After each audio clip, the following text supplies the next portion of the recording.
నమస్తే welcome to Telugu one news నేను రూపానాదిల్లా ఈ రోజు మనతో పాటు స్టూడియోలో ఇక్బాల్ గారు ఉన్నారు ఆయన వైస్రాయ్లో ఉన్నప్పటి నుంచి చంద్రబాబు నాయుడు గారితో సన్నిహితమైన వ్యక్తి ఆ తర్వాత ఆయన భద్రతాధికారిగా వ్యవహరించారు రాయలసీమకు సంబంధించినటువంటి వ్యక్తి అక్కడి ఫ్యాక్షన్ గొడవలు కావచ్చు రాజశేఖర్ రెడ్డి గారి ఫ్యామిలీ గురించి పూర్తి అవగాహన ఉన్నటువంటి వ్యక్తి వైసీపీ పార్టీలో ఎమ్మెల్సీగా రాజీనామా చేసి ప్రప్రథమంగా మన ఛానల్లో ఇంటర్వ్యూ ఇచ్చి ప్రజల్లోకి వెళ్ళిపోయినటువంటి వ్యక్తి ఆయన అడిగి ఆయన మాటలోనే జగన్మోహన్ రెడ్డి గురించి కొన్ని విషయాలు తెలుసుకునే ప్రయత్నం చేద్దాం సార్ నమస్కారం నమస్కారం అమ్మా సార్ ఎట్లా అసలు ఎందుకు రాజీనామా చేశారు ఏంటి పరిస్థితి జగన్మోహన్ రెడ్డితో ఎందుకు డిఫీట్ వచ్చింది మీకు ఆ రోజు అదే మీరు అన్నట్టు ఇందాక ప్రప్రథమంగా మీ తెలుగు వన్ ఛానల్ ఇక్కడికే రావడం ఆ రోజు కూడా సవివరంగా నేను చెప్పడం జరిగింది ఏ విధంగా జగన్మోహన్ రెడ్డి గారు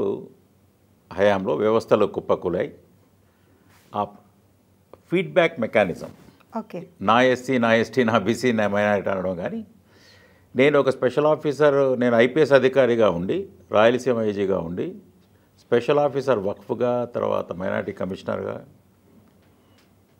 ఎప్పుడు కూడా ఏ వర్గంతో కూడా ఏ సామాజిక వర్గంతో కూడా ఊరికనే సీట్లు ఇవ్వడం సాధికారత గురించి మాట్లాడడం తర్వాత ఎప్పుడు కూడా ఆయన సాయంత్రం అయితే ఇంట్లో కూర్చోవడం తప్ప ఒక ఏమి చేయవచ్చు మనం ఒక సామాజిక వర్గానికి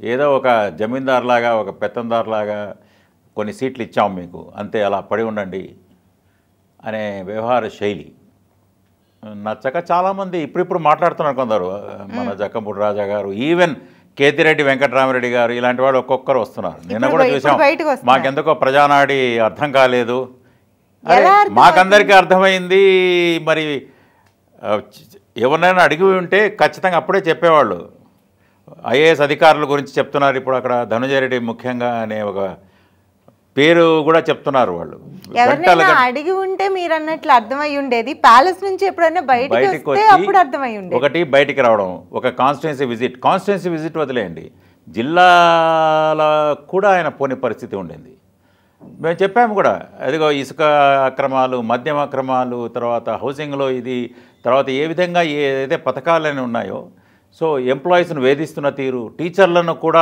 నేను చెప్పాను మొన్న మీరు ప్రప్రథమంగా ఇక్కడ ఈ ఛానల్ ఇంటర్వ్యూ ఇచ్చినప్పుడు కూడా టీచర్లతో వాళ్లకు ఏ విధంగా బిజీ పెట్టాలి ఏ విధంగా వాళ్ళని వేధింపులకు గురి చేయాలి ప్రొక్యూర్ చేసేదేమో మెటీరియల్ బల్లల దగ్గర నుంచి సిమెంట్ దగ్గర నుంచి సెంట్రలైజ్డ్ ఈవెన్ బైజూస్ లాంటి వ్యవహారం ఇవన్నీ వేధించే కార్యక్రమాలు వాళ్ళకు ఎక్కడ చూడలేదు మేము చరిత్రలో టీచర్స్ బిల్డింగ్లు కట్టి ఇంజనీర్లు సూపర్వైజ్ చేయడం ఇంజనీర్లు బిల్డింగ్లు కడితే టీచర్లు సూపర్వైజ్ చేస్తారు కానీ ఈ విధంగా పోలీస్ వ్యవస్థకు వాళ్లకు కనీసం వాళ్ళ ఏదైతే వాళ్ళకు అలవెన్సెస్ ఇవ్వాలను అది ఇవ్వకపోవడము తర్వాత ఎంప్లాయీస్కు ఐఆర్లు అనడం అంటే ఆయన ఒకటే నమ్ముకున్నాడమ్మా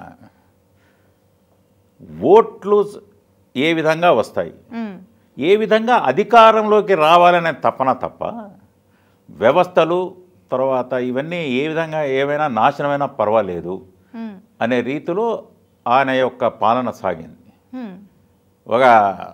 ఒక సామ్రాట్ ఇంట్లో కూర్చొనే విధంగా సాగింది నియంత పాలన ఇక నియంతనండి తర్వాత ఏదైనా అనొచ్చు ఇక ఇప్పుడు తెలుగుదేశం మా వాళ్ళందరూ సైకో అనడం తర్వాత అంటే ప్రజాప్రతినిధులతో కానీ సర్పంచుల దగ్గర నుంచి మొన్న కూడా ఆయన ఎలక్షన్ తర్వాత వాలంటీర్లకు కూడా కృతజ్ఞతలు అన్నాడు కానీ వాళ్ళు మా కార్యకర్తలకు సర్పంచులకు నాయకులకు కృతజ్ఞతలు అనలేదు మీరు 4వ తేదీ చూస్తే కృతజ్ఞతలు అనాల్సిందేమో అదే అందరికీ అసలు ఒకటి నమ్ముకున్నాడు ఆయన ఎవ్వరు లేదు ఇక నేనేదో ఇలా ఎవరితో వేస్తున్నాము ఏదో కనపడతా ఉందని నేను అప్పుడు కూడా అన్నాను 13.5 లక్షల కోట్లు అప్పు చేశాడు రాజ్నాథ్ సింగ్ గారే వచ్చి చెప్పారు ఇక్కడ వచ్చి 2.94 crores మాత్రమే ప్రజలకు బటన్ నొక్కి వేశారు మిగతా ఏమయ్యాయి అనేది కూడా ఇప్పటికీ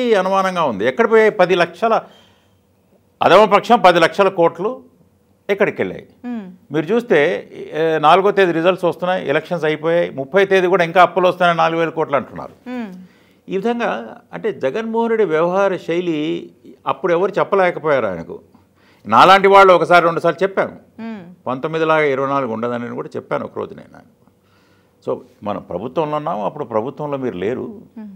సో ప్రజలు అంటే ఆయన అప్పుడు చాలా తీవ్రంగా స్పందించి నేను బటన్ నొక్కుతున్నా గెలుస్తానని కూడా నాతోనే చెప్పాడు ఆయన. అట్లా కాదు సార్, మేము ప్రభుత్వంలో ఉన్నాం, ఇంకా ప్రజలు అడుగుతారు, మన జవాబుదారీగా. సో ఆ జవాబుదారీతనం అనేది మనం అకౌంటబుల్ టు పీపుల్ అనేది మర్చిపోయారు ఆయన. అది లేదు మైండ్లో. అధికారం దక్కించుకోవాలనుకున్నారు, దక్కించుకున్నారు. అధికారం కోసమే ఆయన యొక్క వ్యవహార శైలి అంట. ఏ విధంగా మనం అధికారంలోకి రావాలి అనే తపన ఎందుకంటే ఆయన ఒక ఇదిలో వెళ్ళిపోయాడు, ఒక భ్రమలో. నేను ఒక్కడే ఉన్నా, తెలుగుదేశంలో చంద్రబాబు నాయుడు గారు ఇక మళ్ళీ రాడు అనేది ఆయన మైండ్లో గట్టిగా ఎవరు ఎక్కించారు. అందులో 151 సీట్ అనేసరికి 151 సీట్లు ఇంకా అయిపోయింది. అపోజిషన్, ప్రతిపక్షం ఇక లేదు. ఇక ప్రతిపక్షం లేకుండా చేయాలనుకున్నాడు, ప్రతిపక్ష హోదా కూడా దక్కలేదు ఇప్పుడు. 11. సో ప్రతిపక్షం లేకుండా చేయాలనుకుంటే ముందేమో ఇక అయిపోయింది దీని పని, ఇక మేమే ఉంటామని అందరు అధికారులను కూడా కొందరు ఈయన భ్రమలో ఉండడం కాక కొందరు అధికారులను కూడా ఆ భ్రమలో దోశాడు ఈయన. వాళ్ళు కూడా ఈ భ్రమలోకి వెళ్ళారు. తర్వాత ఇప్పుడే కొంచెం ఇంకా రిలీజ్ అవుతున్నారు అనమాట. బేసిక్గా ఈ జవాబుదారీతనం కానీ, ప్రజలకు మంచి చేసి ఏ విధంగా ఇంకా మెరుగ్గా మంచి చేయగలం, అది ఏ సామాజిక వర్గానికి కానీ ప్రజలకు కానీ సామాన్య ప్రజలకు కానీ ఆ స్పందన తీసుకోవడంలో విఫలమయ్యాడు. ప్రజలతో మమేక అవ్వడంలో విఫలమయ్యాడు. ప్రజలను కలవడం ఒక్కరోజు కూడా సరే ఏదో కరోనా వచ్చింది అయిపోయింది. ఇంకా తర్వాత ఇక్కడ చూడండి, తెలంగాణ ముఖ్యమంత్రి గారు ప్రజా దర్బార్ వస్తూనే గేట్లు ఎత్తేసిపోయి ఎంత హర్షాతిరేకాలు చేయొచ్చు కదా, చేయలేకపోయాడు ఆయన. కాన్స్టిట్యుయెన్సీ విజిట్స్ వదిలేయండి, జిల్లా విజిట్స్కి పోయి ఒకరోజు ఉన్న ప్రసక్తి మనం చూడలేదు. పొద్దున పోవడం, డిపార్చర్ విజయవాడ ఎయిర్పోర్ట్, అరైవల్ ఇది, మళ్ళీ 6 గంటలకు ఇంట్లో ఉండాలి ఆయన. మరి ఇంట్లో చాలామంది అన్నట్లు మరి ఏ విధంగా ఆయన టైం స్పెండ్ చేసేవాడు. ఇంకా కొందరు మా నాయకులు అన్నట్టు పబ్జీ ఆడుతుంటాడనో, లేకపోతే ఏదో టీవీ చూసి నెట్ఫ్లిక్స్ వాట్ ఎవర్, బట్ ప్రజలను కలవడం కానీ, నాయకులను కలవడం కానీ, తర్వాత ఎవరైతే ఆయన మీద అభిమానం చూపించారో, ఆయన కోసం కష్టపడ్డారో, ఆయనకు ఓట్లేసిన ప్రజల్లోకి వెళ్ళాలి విషయంలో అయితే ఖచ్చితంగా విఫలమయ్యారు మీరన్నట్లుగానే. కానీ అది రియలైజ్ అవ్వకుండా ఈ రోజుకి కూడా ఈవీఎంలు ఏదో చేశారని చెప్పి, లేకపోతే దేవుడు ఇలా చేశాడని, లేకపోతే అమ్మ చెల్లెమ్మలు అక్క చెల్లెమ్మలు వీళ్ళు ఏమయ్యారు, వీళ్ళ ప్రేమ ఏమైందని. మీరు మంచి ప్రశ్న వేశారు. 4వ తేదీ ఆయన మాట్లాడారు మీరు చెప్పిన విషయాలు. అంతకుముందు రాజ్దీప్ సర్దేశాయి మన ఇండియా టుడే ఆయన సీనియర్ జర్నలిస్ట్ ఇంటర్వ్యూ చేశారు. ఏమిటి మీరు ఇంతమందిని మార్చారు కదా మీ అభ్యర్థులను, ఏమిటి అని అడిగారు ఆయన. ఒక 60-70 మందిని ఏదో మార్చారు కదా అని ఏదో అన్నాడు ఆయన. లేదు వాళ్ళని చూసి ఓటు వేయరు, they will vote for my self, నన్ను చూసి ఓటు వేస్తారు అన్నాడు. అంటే ఆయన యొక్క సరే అది ప్రజాస్వామ్యపూరితంగా ఉందా, అప్రజాస్వామికమా, నియంతృత్వమా, పోకడనా, సరే అన్నాడు. అన్న తర్వాత సింహం సింగిల్గానే వస్తుంది, అందరిని తోడేళ్ళుగా అభివర్ణిస్తూ, తోడేళ్ళు అదేదో స్టూడెంట్ దాంట్లో ఇట్లా చూపించి పీకలేరు, ఇలాంటి పదాలన్నీ వాడాడు. తర్వాత అన్నీ పర్సనల్ వ్యక్తిగత జీవితాలు ఆయన మాట్లాడారు, వాళ్ళ ఇది మాట్లాడారు. ఎప్పుడైతే నన్ను చూసి ఓటు వేస్తారన్నవాడు మరి ఓన్ చేసుకోవాలి కదా. ఎస్, నేను బాధ్యుణ్ణి, నేను బాధ్యత తీసుకుంటున్నాను, ప్రజా తీర్పు ఈ విధంగా ఉంది, నేను దాన్ని గౌరవిస్తున్నాను అనలేదు ఆయన. ప్రజా తీర్పును అపహాస్యం చేసే విధంగా, అప్రజాస్వామికంగా ఆయన మాట్లాడిన తీరు. అప్పుడు 151 వచ్చినప్పుడేమో 2019లో అప్పుడేం మాట్లాడొచ్చు కదా. ఇప్పుడు ప్రజలు స్పష్టమైన తీర్పు ఇచ్చారు. మేము చెప్తున్నాం ముందు నుంచి, నేను ఇక్కడికి వచ్చినప్పుడు చెప్పాము, తర్వాత చెప్పాము, 140 నుంచి 150 సీట్లు ఖచ్చితంగా కూటమికి రాబోతున్నాయని మాలాంటి వాళ్ళకి కనపడింది. మరి ఇప్పుడు వాళ్ళు నిన్న కూడా రివ్యూలో మాకు ప్రజానాడి తెలియలేదు అని చెప్తున్నారు. ఎలా తెలుస్తుంది మీకు? అడిగితే తెలుస్తుంది, ప్రజలను కలిస్తే తెలుస్తుంది, ప్రజాప్రతినిధులతో మాట్లాడితే తెలుస్తుంది, భ్రమలో నుంచి బయటకు వస్తే తెలుస్తుంది. నేనేం చెప్తున్నానంటే, ఒకవేళ ఆయన అనుమానం మీరు ఇందాక చెప్పారు, ఈవీఎంల గురించి చెప్పకనే చెప్పాడు ఆయన. ఆ పదం యూజ్ చేయలేదు, కానీ కొన్ని అనుమానాలు ఉన్నాయి, కానీ ఆధారాలు లేవు. అంటే ఏం చెప్పబోతున్నాడంటే ఆయన ఏం చెప్పదలుచుకున్నాడంటే ఈవీఎంలలో ఏదో మతలబ్ చేసి ఉంటారనేది. అలా చేసి ఉంటే బీజేపీ ఈజ్ బార్ 400 పార్, మేము 400 దాటుతామన్నారు. కానీ రామ్ మందిరం కట్టిన ఫైజాబాద్లోనే వాళ్లకు ఓడిపోయారు వాళ్ళు, బీజేపీ వాళ్ళు. మరి ఎలాగా 240 మ్యాజిక్ ఫిగర్ కూడా రాలేదు కదా వాళ్లకు. ఇప్పుడు వాళ్ళ ఎన్డీఏ పార్ట్నర్స్ మీద మనకు కూడా దేవుడి దయ వల్ల మంచి చంద్రబాబు గారికి, మన పవన్ కళ్యాణ్, మన కూటమికి మంచి అక్కడ రోల్ వచ్చింది కదా, పాత్ర దక్కింది మనకు. మనకు మంత్రి పదవులు వచ్చాయి, మన రాష్ట్ర అభ్యున్నతి. మేము అదే చెప్పాము, రాబోయే రోజుల్లో ఈ కూటమి అధికారంలోకి రాబోతుందని పదే పదే నేను ఎలక్షన్లు చెప్పాను. ఈ వైఎస్ఆర్ కాంగ్రెస్ పార్టీ అధికారంలోకి రాదు అని చెప్పాను. సో మరి బేలతనం ప్రదర్శించాడు ఆయన. సింహం పులి తర్వాత అది అన్నవాడు చాలా బేలగా, అసలు మాటలు కూడా సింహం అన్నవాడు మరి ఓన్ చేసుకొని ఎస్ ఐఎమ్ రెస్పాన్సిబుల్, నేను ప్రజా తీర్పును గౌరవిస్తున్నాను అనే మాట అనలేదు. ఆ కాన్ఫిడెన్స్ లేదు కదా లోపల నుంచి. ఎలా వస్తుందమ్మా? ఇవన్నీ బెడ్స్ కొట్టాయి కదా.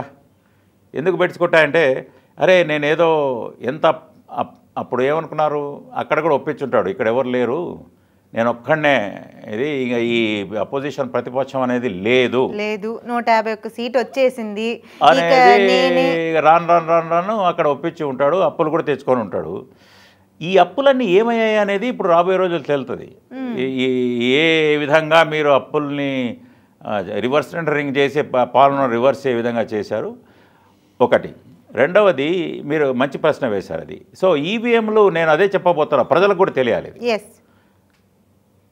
ఏదో బీజేపీ పార్టీ ఇది చాలా మంది చాలా రోజులుగా ఈవీఎంలను మతలబు ఉంది అనేది ఇప్పుడు తేట తెల్లమైంది. అది లేదు అన్నది అదే అది ఆయన నోటితోనే 2019 ఎలక్షన్స్ అప్పుడు ఇదే ప్రశ్న కొంతమంది వ్యక్తులు లేవనెత్తినప్పుడు ఈవీఎంలో ఏదో ఉంది అని అన్నప్పుడు ఎలా కుదురుతుంది?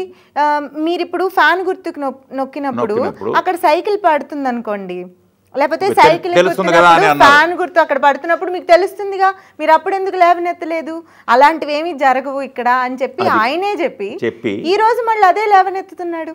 నేను అదే అంటున్నానమ్మా. సో అంటే ఆ బేలతనం ఓన్ చేసుకోవడంలో ఆ హుందాతనం లేదు. అది ఆ సింహము సింగిల్ పులి అనడం తప్ప ఎస్ ఈసారి ఒకసారి అన్నాడు, అంతకుముందు ఆయన కొట్టాడు, నేను తీసుకున్నా, తర్వాత మేము కూడా ఇప్పుడు అది 2019కి ముందు చెప్పాడు అది.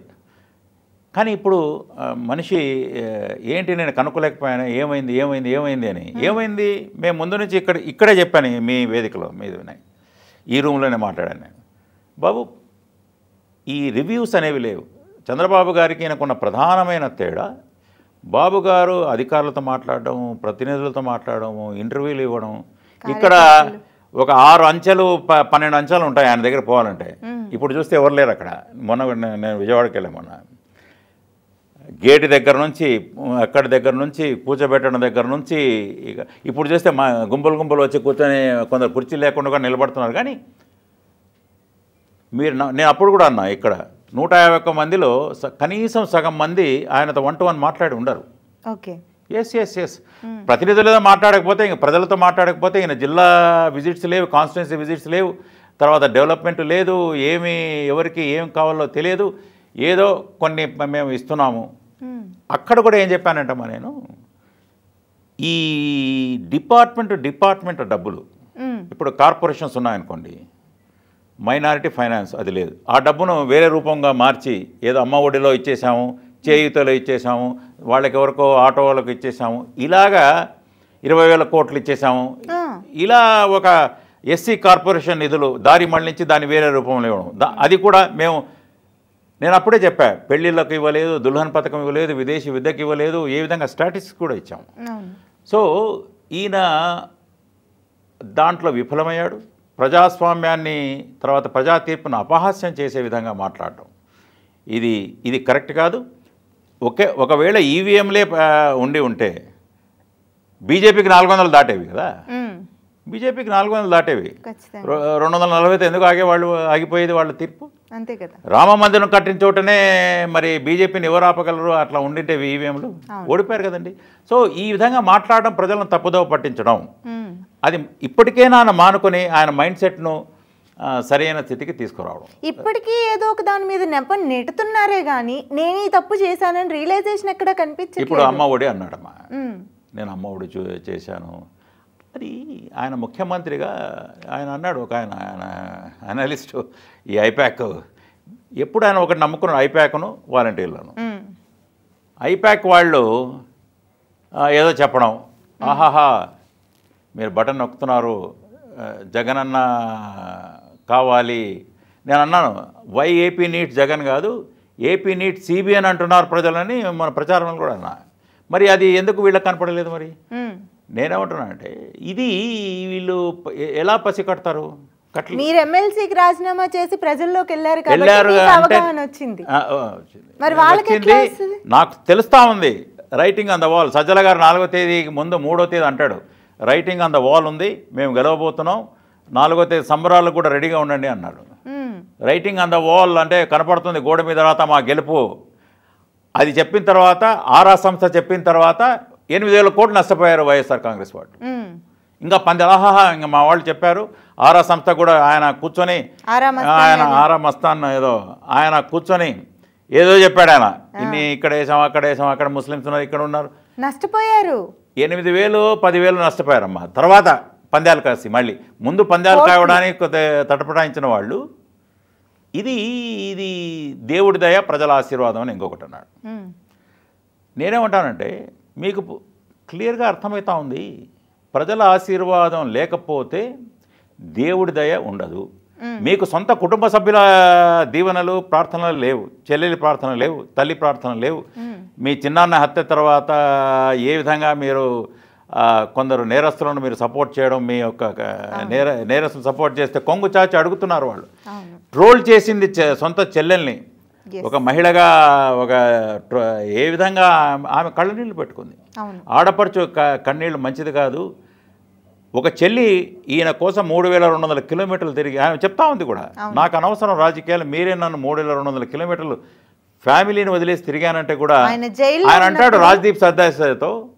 ఆయన అడిగాడు కూడా, ఎందుకు మీరు షర్మిలను మీరు రానివ్వట్లేదు అంటే, లేదు ఆమెకు డిపాజిట్లు కూడా రావు, రెండవది ఆమె బిజినెస్ చేసుకుంటే నేను సపోర్ట్ చేస్తాను, ఒకే కుటుంబం నుంచి ఇద్దరు ఉండకూడదు అనే విధంగా ఆయన చెప్తే, ఎందుకు ఉండకూడదు? ఒకవేళ ఆవిడకు సామర్థ్యం ఉంది, ప్రజల ఆశీర్వాదం ఆమెకు ఉంది, ఉంటే ఆమెను దీవిస్తే మీరు బిజినెస్ చేసుకోవాలి. ఇప్పుడు నా సోదరి నాకంటే మెరుగ్గా ఆమెకు కేపబిలిటీ, సామర్థ్యం ఉందనుకోండి, ప్రజలు వాళ్ళని సంతోషం. నా కుటుంబ సభ్యురాలు నాకంటే మెరుగ్గా ఉందంటే నేను సంతోషపడాలి. అంటే ఆ హృదయ వైశాల్యం ఆయనకు లేదు అనేది అర్థమవుతా ఉంది. ప్రజలు ఆయన ఎందుకు ఆశీర్వదించలేదు? అమ్మ ఒడి ఇద్దరికి ఇస్తానన్నాడు ముందు, అందులో మళ్ళీ ఒకరికి కుదించాడు, మళ్ళీ అందులో టాయిలెట్ క్లీనింగ్ అని 1000 రూపాయలు తీసుకోవడం, చెత్త పన్ను ఎలాగనో అది ఏదో 13,000 అది రావడం, విద్యా దీవెనని వేయడం, అది ఇప్పటికీ సర్టిఫికేట్ రాలేదు. అది దీనికి చేయక అది బటన్ నొక్కడమే కానీ అక్కడ పడవు చాలా నెలలు. మీరు చూసి ఉంటారు, ఎలక్షన్ తర్వాత కూడా డబ్బులు ప్రజలకు రాలే. 4,000 కోట్లు అప్పు తీసుకున్నా వస్తా అంటే ఆ చేయూత డబ్బులు ఏదో ఇంకా వస్తానే ఉన్నాయి. అవి మరి ఏం చూసిస్తారు నీకు అప్పులు కానీ డబ్బులు కానీ? అంటే అప్పుడు నేను అనుకోవడం కేంద్ర ప్రభుత్వాన్ని ఒప్పించి ఉంటాడు, ఇంకా ఎవరు లేరండి అపోజిషన్ అప్పట్లో. ఇప్పుడు ఇక ఇవన్నీ బయటకు వస్తాయి కదమ్మా. అందుకోసమే రాజ్నాథ్ సింగ్ గారు, కేంద్ర మంత్రులందరూ వచ్చి 13.5 లక్షలని రాజ్నాథ్ సింగ్ గారే ఆన్ రికార్డ్ చెప్పారు. ఇది అంతా ప్రధానమంత్రి గారు తమ స్పీచ్ల్లో ఇప్పుడు నాకు వస్తూ ఉంది రిపోర్ట్సు, ఎంతో అవినీతి మయమైపోయింది ఇక్కడ ఆంధ్రాలో, ప్రజలకు వ్యతిరేక విధానాలు, తర్వాత అవినీతిమయంగా ఈ పాలన సాగింది అనేది ముఖ్యమంత్రి గారి దగ్గర నుంచి వీళ్ళు చెప్పారు. ఈయనేం చెప్తాడు, ఈయన కేసుల నుంచి తప్పించుకోవడం జగన్మోహన్ రెడ్డి గారు ఉన్నప్పుడేమో హ్యాపీ, ఇప్పుడు చాలా పెద్దలతో ఆయన చాలా బేలగా జగన్మోహన్ రెడ్డి గారు 4వ తేదీ మాట్లాడుతూ పెద్దలతో వీళ్ళంతా చాలామంది పెద్దలు కలిశారు. ఈయన అసలు పొత్తు అనే పదం లేకుండా, అప్పుడు కూడా చెప్పాను నేను, పొత్తు అనే పదం లేకుండా అన్ని చట్టాలకు మీరే తెలిపారు కదా నాయన అనేది మర్చిపోతున్నాడు. ఇప్పుడు రామ్మోహన్ నాయుడు గారు కూర్చోవా అంటే ఆయన ఇప్పుడు మంత్రి అయ్యాడు కదా. రామ్మోహన్ నాయుడు గారు పోయిన లాస్ట్ లోక్సభ సెషన్లో నాకు 1 నిమిషం ఇవ్వండి, నెక్స్ట్ సెషన్లో మా పార్టీ అధికారంలో రాబోతా ఉంది, అప్పుడు మీరు నాకు ఎక్కువ టైం ఇస్తారు. అప్పుడు మిథున్ రెడ్డి గారు ఆ సెషన్లో నువ్వు కూర్చోవా అన్నట్టుగా చాలా అవమానకరంగా మాట్లాడారు రామ్మోహన్ రావు గారు. సో నేనేమంటానంటే పెద్దలతో మీరు పొత్తు పెట్టుకొని అప్పులు తెచ్చుకొని వాళ్లకు అన్ని విధాలుగా మీరు బెయిల్లో ఉండి కూడా ఒక్కరోజు కూడా కోర్టుకు పోకుండా ఒక ముఖ్యమంత్రిగా 5 ఏళ్ళు, ప్రతిపక్ష నాయకుడిగా 5 ఏళ్ళు ఉన్నప్పుడు పెద్దలు గుర్తుకు రాలేదా? ఇప్పుడు ఎవరు రారండి. ఇప్పుడు చంద్రబాబు నాయుడు గారిని నమ్మి అమరావతి రైతులు అన్ని వేల ఎకరాలు ఇచ్చినా పొత్తు పెట్టుకోవడానికి ఇప్పుడు ముందుకొచ్చిన వాళ్ళైనా కానివ్వండి, ఆయన మీద నమ్మకంతో వచ్చారు. నీకు నీ కుటుంబ సభ్యుల ప్రోత్సాహమే లేదు, సపోర్టే లేదు, ఎవరు కలవక సింహం సింగిల్ అయిపోయిందేమో అని నేను అనుకుంటున్నాను. సింహము ఎప్పుడు సింహం అనడం ఆయనకు తగదేమో. సరే, సింహం ఏదేమైనా అవి జంతువులే కాబట్టి మనుషులు ప్రజాస్వామ్య పోకడలు లేవు. ఇప్పుడు మీరు రాజశేఖర రెడ్డి గారి కుటుంబానికి సన్నిహితులు కాబట్టి మీకు వాళ్ళ కుటుంబం గురించి బాగా తెలుసు కాబట్టి నేను ఒక క్వశ్చన్ అడగదలుచుకున్నా. అసలు ఈయన ఎందుకు ఇంతలా విఫలమయ్యాడు? ఏంటి, ఈ ప్రజల్లోకి వెళ్ళకపోవడమే కారణమా, లేకపోతే కొంచెం మాట్లాడే పద్ధతిలో కూడా తేడా ఉంటుంది ఆయనది? మొన్న ఏదో ఇంటర్వ్యూలో మీ ఫోన్, నా ఫోన్ నెంబర్ నాకే తెలియదు, నాకు అసలు ఫోనే లేదు అని 100 మాటలు చెప్పేశారు. చాలామంది ఆయన మందులు వాడాలి, లండన్ వెళ్తున్నాడు, రకరకాల మాటలు, సైకో అంటారు, పబ్జీ ఆడతాడంటారు, బయటికి రాడంటారు. ఎందువల్ల ఇది జరుగుతుంది? అసలు పర్సనాలిటీ డిజార్డర్ ఉందేమో, వ్యక్తిత్వంలో లోపం ఖచ్చితంగా కనపడతా ఉంది. మనిషిలో ఆ మంచితనం, హృదయ వైశాల్యం అది ఖచ్చితంగా లేవు. సొంత చెల్లిని తల్లిని ఆదరించలేని వాడికి మనం వేరే తల్లిని చెల్లిని ఎలా ఆదరిస్తాడు? మీకు దేవుడి దయ అంటే అది కొందరు వచ్చిందా, లేకపోతే ఎవరి పోలిక మరి అతను సొంతంగా ఏర్పరచుకున్నాడు. ఎస్, ఒక ప్యాలెస్ను కట్టి వికేంద్రీకరణ, మీకు మళ్ళీ రిషికొండలో ప్యాలెస్ కట్టడం తప్ప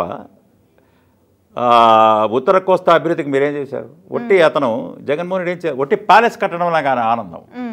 అలా కూర్చొని కొండ మీద హ్యాపీగా ఒక ప్రభువులాగా కూర్చోవడం. నేనేమంటున్నానంటే దేవుడి దయ ఎప్పుడు ఉంటుందంటే ప్రజల ఆశీర్వాదం ఉన్నప్పుడు దేవుడి దయ ఉంటుంది. ఇప్పుడు క్లియర్గా అర్థమవుతా ఉంది, ప్రజల ఆశీర్వాదం మీ మీద లేదు. ఎందుకు? కోడికత్తి సీనిది కూడా అప్పుడు చెప్పామమ్మా, నేను కూడా అప్పుడు కూడా మాట్లాడాము, ఇందులో ఏదో కుట్రకోణం ఉంది. ఎన్ఐఏ కుట్రకోణం లేదు అని చెప్పిన తర్వాత ఆ సీను అనే కుర్రాడు మీ అభిమానియే, ఆయన మీకే మంచి పేరు తేవడానికి లైట్గా కూర్చాడు, ఇక్కడ కూర్చుంటే చనిపోయాడు బాబు అని ఎన్ఐఏ చెప్పిన తర్వాత కూడా 5 ఏళ్ళు ఈయనే ఫిర్యాదుదారు. ఎవరు? ముఖ్యమంత్రి అప్పుడు జగన్మోహన్ రెడ్డి, ఇప్పుడు ఆపద్ధర్మ ముఖ్యమంత్రి, రాజీనామా చేసిన ముఖ్యమంత్రి. రేపుడితో అయిపోతుంది అది. ఆయన 5 సంవత్సరాలు ఆ కుర్రవాడి తల్లి, పేద దళిత తల్లి, అన్ని చోట్ల తిరిగింది ఆవిడ. పిల్లర్ టు పోస్ట్, అమ్మ అయ్యా మా కొడుకుని కాపాడండి, ఏం లేదు కదా ఇందులో కుట్రకోవడం. ఆయన 5 ఏళ్ళు ఒక మర్డర్లో ఉన్నవాడు కూడా 3 నెలలకు బెయిల్ వస్తూ ఉంది, రాలే. డాక్టర్ సుధాకర్ మాస్కులు అడిగినందుకు పెడరెక్కలు విరిచి కట్టి ఆయన చనిపోయేటట్టు చేయడం. తోట చంద్ర ఆయన చనిపోయాడు. ఐ మీన్ ఎన్ని దాడులు అంటే జగన్ అనలేదని, తోట చంద్రయ్య జై జగన్ అనలేదని ఆయన చనిపోయేటప్పుడు కూడా అన్నాడు. తర్వాత ముస్లిం కుటుంబాలు ఎన్నో ఖాళీ అయ్యాయి. ఈ విధంగా ఆయన అబ్దుల్ సలాం ఈ విధంగా చూస్తూ పోతే ఏం లేదమ్మా. ఏ విధంగానైనా కొందరికి, ఎందుకంటే ఇది game of numbers, elections numbers నేను సంపాదించుకొని తిరిగి రాజ్యంలో ఉండాలి అనే తపన తప్ప వ్యవస్థలు కానీ బాంధవ్యాలు కానీ తర్వాత ప్రజానాడి కానీ ప్రజలకు లాంగ్ టర్మ్లో ఏ విధంగా, అదే ఇంకా రాజధానులు 3 రాజధానులు అనేది అది వింత అయిన కాన్సెప్ట్. వికేంద్రీకరణ, అన్ని ప్రాంతాల అభివృద్ధి కావాలనేది పెద్దల ఒప్పందం దగ్గర నుంచి 1936 నుంచి శ్రీబాగ్ ఒప్పందం నుంచి మనకు తెలుసు. అన్ని ప్రాంతాల అభివృద్ధి కావాలనేది వేరు, ఈయన తీసుకున్న కాన్సెప్ట్ వేరు. 3 రాజధానులు అనేది ఒక వింత కాన్సెప్ట్. అది అసలు ఒకటి కూడా లేదు. ఇదేదో శాసన రాజధాని అనేది దీన్ని నెగ్లెక్ట్ అంటే చంద్రబాబు ఏది చేశాడో దాన్ని మేము దూరం పెట్టడం. ప్రజల ఆశీర్వాదం ఎందుకు లేదు బాబు నీకు? నువ్వు అమ్మ ఒడి అన్నావు, 2 అని 1 అన్నావు. పిల్లలకు విదేశీ విద్య కావాలి, విదేశీ విద్య బదులు ఏదో బైజూస్ యాప్ తెచ్చావు, బైజూస్ కంపెనీకి. ఇప్పుడు అది అందులో అప్పుడే నాదన్ల మనోహర్ గారు 5,000 కోట్ల పైన స్కామ్ ఉందన్నాడు. ఇసుక కావాలి పేద ప్రజలకు, ఇసుక ఇవ్వలేదు. ఏదో దాన్ని ఇసుక లేదు, దాంట్లో మళ్ళీ మేము రీటెండరింగ్ పెడుతున్నాం, అది పెడుతున్నాం అని చెప్పారు. 1,000 కోట్ల దోపిడీ, క్యాష్ లిక్కర్లో 2024లో హోటళ్లకు మాత్రమే 5 స్టార్ హోటళ్ళకే పరిమితం చేసి నేను ఓట్లు అడుగుతా అన్నాడు. ఎక్కడ అదిను నాసి రకం లివర్లు అన్నీ చెడిపోయాయని మేము మొత్తుకుంటున్నాము. కేవలం వీళ్ళ వాళ్ళే ప్రొడ్యూసర్ అన్నీ 20 రూపాయలు ఎందుకు అట్లా పెడుతున్నారంటే నాసి రకం ఇవేం పెడుతున్నారంటే లేదు ఇట్లా నాసి రకం పెడితే వాళ్ళు తొందరగా దూరం అవుతారంట. వింత లాజిక్ వాదన.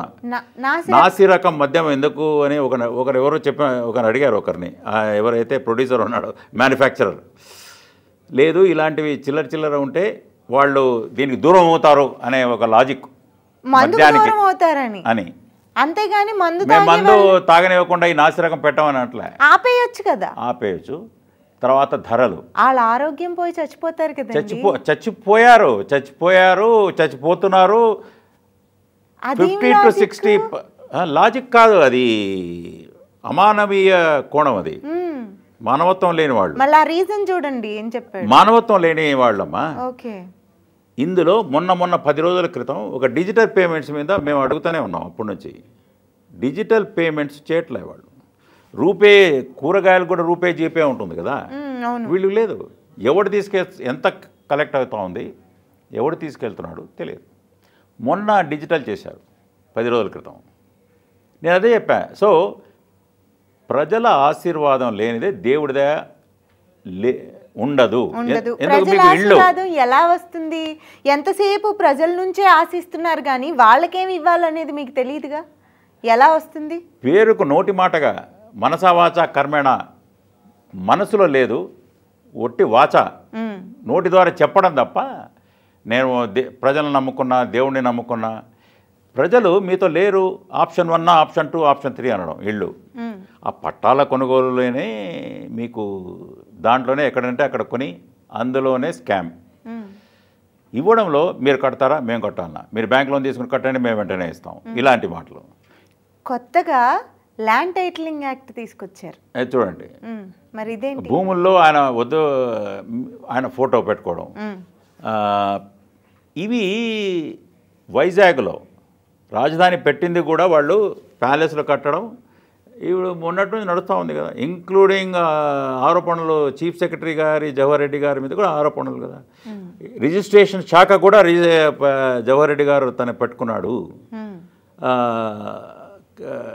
ఎన్నో భూములు, అసైన్డ్ భూములు పేదలను బెదిరించి లాక్కున్నారు. కడప ముఠాలన్నీ అక్కడ వెళ్ళి దానికోసమే వైజాగ్లో మేము ఉంటాము పరిపాలనని.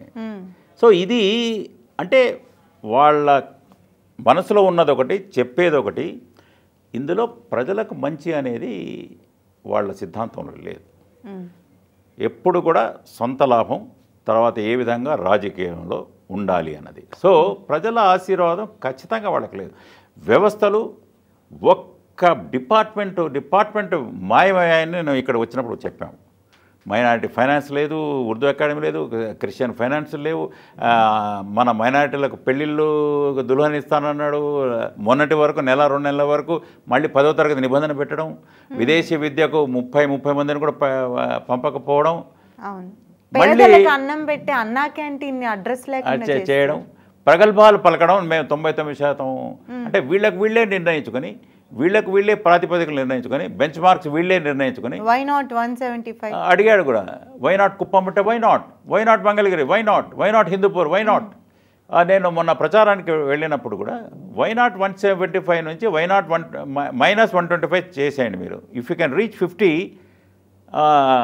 50 రీచ్ కాగలరేమో చూడండి అని ఎలక్షన్లకు నెల ముందు చెప్పాను. ఎలక్షన్లకు సమీపిస్తున్న కొద్దీ వై నాట్ 25 ఇది నేను చెప్పాను on record. Okay. Why not 25 మీకు అంతకంటే మాకు కనపడతా ఉంది ప్రజానాడి. మళ్ళీ వీళ్ళకు మేము ప్రజానాడి కనుక్కోలేకపోయాము. ఈరోజు నిన్న ఏదో చాలా బాధబంది వీళ్ళంతా అసలు గోడు వెళ్ళబోసుకున్నట్టున్నారు నేను. సో ప్రజల ఆశీర్వాదం ఏ పరిస్థితుల్లో మీరు హాస్పిటల్ చూడండి, అందులో కనీస వసతులు లేవు, ఇప్పటికీ లేవు. ఆయన చెప్పడం కూడా నాడు నేడు అని. నాడు నేడులో టీచర్లు అప్పుడు ఒక ధర్నా చేశారు, మాకు పెన్షన్ కావాలి, తర్వాత కొన్ని వసతులు కావాలి, ఐఆర్ కావాలి, ఇంటరిమ్ రిలీఫ్ ఇంత ఇవ్వాలి, డిఏలు కావాలి, వాళ్ళకి రావాల్సిన హక్కులు. ఎవరైతే పెన్షనర్లు ఉన్నారో వాళ్ళ జీపీఎఫ్లన్నీ తినేశారమ్మా ఇప్పటికీ. ఇప్పటికీ జీపీఎఫ్లు పోలీస్ వాళ్ళ జీపీఎఫ్లు లేవు, సరెండర్ లీవ్ లేవు, కొన్ని వాళ్లకు హార్డ్ డ్యూటీ అలవెన్సెస్ లేవు, టీఎల్ లేవు. అంటే ఒక టీచర్లు వైజాగ్లో ధర్నా చేసినప్పుడు ఏ విధంగా వీళ్లను మనం కట్టడి చేయాలి, ఏ విధ అని ఒక ఆలోచన చేసి ఒక ప్రవీణ్ ప్రకాష్ అని ఒక ఆఫీసర్ను పెట్టి ఒక కొత్త ఐడియా అనమాట. నాడు నేడులో మీరు స్కూల్ కమిటీ హెడ్ ఈయన టీచర్లు బిల్డింగ్లు వాళ్ళు కట్టాలట, సప్లై మేము మెటీరియల్ మేము చేస్తాము, బిల్డింగ్లు మీరు కట్టండి. టీచర్లంతా హోల్ డే బిజీ, యాప్లు ఇది ఆయన రావడం అందరిని తిట్టడం ప్రకాష్ గారు ఇప్పటికీ. అందుకోసం మనం ఆయన మార్చండి ఆయన ఏదో అంటున్నారు. 3 రోజుల్లో బిల్డింగ్ కట్టాలి, 3 రోజుల్లో ఇంత బిల్డింగ్ లేపాలి, డైలీ మీరు అప్డేట్ ఇవ్వాలి. 2-3 గంటలు. ఒక విద్యా వ్యవస్థ మెరుగుపడాలంటే ఇంగ్లీష్ మీడియమా అవన్నీ తర్వాత, ముందు గురువు బాగుంటేనే, అంటే ఇల్లు ఉండాలంటే ఇల్లాలు బాగుండాలనే సామెతలాగా ఒక విద్యార్థి జీవితం బాగుపడాలంటే టీచరు విద్య నేర్పే గురువు యొక్క స్థితిగతులు బాగుంటేనే విద్యార్థికి మెరుగవుతుంది, విద్యా వ్యవస్థ మెరుగుపడుతుంది. కరెక్ట్. ఆయన బిజీగా పెట్టి వేధింపులకు గురి చేసి రిటైర్ అయిన వాళ్ళు పెళ్ళిళ్ళు పెట్టుకున్న వారికి జీపీఎఫ్ లేక వాళ్లకు రిటైర్మెంట్ బెనిఫిట్స్ రాక అప్పులు తీసుకొని పెళ్ళిళ్ళు చేసిన వారు టీచర్ల దగ్గర నుంచి పోలీస్ వాళ్ళ దగ్గర నుంచి ఇంకా 1-2 సంవత్సరాలు అయినా కూడా 2 సంవత్సరాల వరకు కూడా వాళ్ళ పెన్షనరీ బెనిఫిట్స్ రాలేదమ్మా. ఇప్పటికీ పెన్షనర్స్కు ఫస్ట్ వాళ్ళకు మందులు కొనుక్కోవడము అవన్నీ ఉంటాయి. పెన్షనర్స్కు నో పెన్షన్స్, జీతాలు 15-20 తేదీ అయినా కూడా రాని నెలలు ఎన్నో నెలలు ఉన్నాయి. శాంతి భద్రతలు బాగుండాలంటే పోలీస్ వ్యవస్థ బాగుండాలంటే పోలీస్ వ్యవస్థ బాగుండాలి. పోలీస్ వ్యవస్థ బాగుండాలంటే మీకు క్షేత్రస్థాయిలో కానిస్టేబుల్ దగ్గర నుంచి వాళ్ళు బాగుండాలి, వాళ్ళని ఆదుకోవాలి.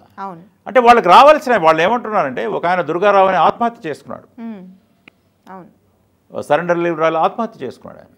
చాలామంది చెప్పారు, ఎందుకంటే మీరు అందరినీ ఒకే ఘాటుని కట్టేసి ఏదో వాళ్ళు ఎక్కడో సంపాదించుకుంటారనే ఒక మైండ్ సెట్ మీకు గవర్నమెంట్ హక్కులు వాళ్ళకి ఇవ్వాలి కదా, ఇవ్వకుండా.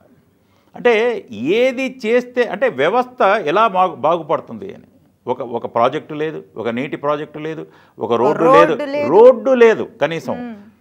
అంటే ఇప్పుడు ఏమయ్యాయి ఈ 13 లక్షల కోట్లలో 10 లక్షల కోట్లు ఎక్కడికి మాయమయ్యాయి? అది $1 బిలియన్ క్వశ్చన్. కొత్త బస్సులు 2 తీసుకున్నాడు ప్రచారం చేయడానికి. ఆల్రెడీ 2 బస్సులు ఉన్నా కూడా ప్రచారానికి కొత్తవి కొనుక్కున్నాడు. కాలం చెల్లిపోయిన బస్సులు ఎన్నో తిరుగుతున్నాయి. డిపో నుంచి బయటికి వెళ్తే ప్రజల ప్రాణాలకు రక్షణ లేదు. ఏమున్నాయండి? రోడ్డు ఉందా, బస్సు ఉందా, ఏముంది? అందువల్లనే నేనేమంటానంటే, రెండో పాయింట్ అదే చెప్పాను కదా, మీకు దేవుడి దయ లేదు. ఇప్పుడు ఎందుకు లేదంటే ప్రజల ఆశీర్వాదము, ప్రజల ప్రార్థనలు ఉంటేనే దేవుడి దయ ఉంటుంది. లేవు అని తేటతెల్లమైంది. ఇంకొకటి చెప్పాడు ఆయన, జగన్మోహన్ రెడ్డి గారు ఇప్పుడు మాట్లాడుతూ, నేను voice of the voiceless people, అంటే గొంతుక వినిపించలేని వాళ్ళ గొంతుకగా ఉంటా అన్నాడు. అయ్యా, మీకు 5 ఏళ్ళు మేము ప్రతిపక్షంలో చూసాము, అప్పుడు కూడా విధ్వంసకర పాత్ర. అదెందుకు, ఇదెందుకు, అమరావతి ఎందుకు, ఇదెందుకు, అవేందుకు అనడం, మాట తప్పడం. ఇప్పుడు వాయిస్లెస్ పీపుల్ను మీరు కలిస్తే కదా ఈ 5 ఏళ్ళు గొంతుక లేని వాళ్ళ ప్రజాప్రతినిధులు, సర్పంచులు, మీ యొక్క పార్టీ కార్యకర్తలే మిమ్మల్ని సపోర్ట్ చేసిన వాళ్ళు మిమ్మల్ని కలవాలనుకున్నారు. మీరు కలవలేక, మీరు ఎప్పుడన్నా కలిస్తే కదా వాళ్ళకి అపాయింట్మెంట్ ఎలా ఉంటుందంటమ్మా, మేము వాళ్ళకు చెప్పాలి, అక్కడ ఎవరు రాసుకుంటారు, ఏమైనా వచ్చిందా లేదా, పక్కన ఉన్నా కూడా మేము అక్కడ పోయి ధర్మదర్శనాలు కూడా లేవు. ఓకే, మీరు you can't even just meet. అట్లా బండి దగ్గర కూడా నిలబడలేరు. అదొక మరి నియంత్రిత కూడా కాకు. ఇప్పుడు ఆయన ఏం చెప్తున్నాడు, ఓడిపోయిన తర్వాత 4వ తేదీ I will be voice of the voiceless, ఇంగ్లీష్లో మాట్లాడాడు. అది అంటే నేను వాళ్ళ గొంతుకొనవుతా, ఎవరైతే ఉన్నారో, ఎవరైతే సామాన్య జనం ఉన్నారో అనే అర్థం అవుతానన్నట్టుగా చెప్పాడు. అయ్యా, మీకు 5 సంవత్సరాలు గొంతుక లేని వాళ్ళను ఆదరించండి.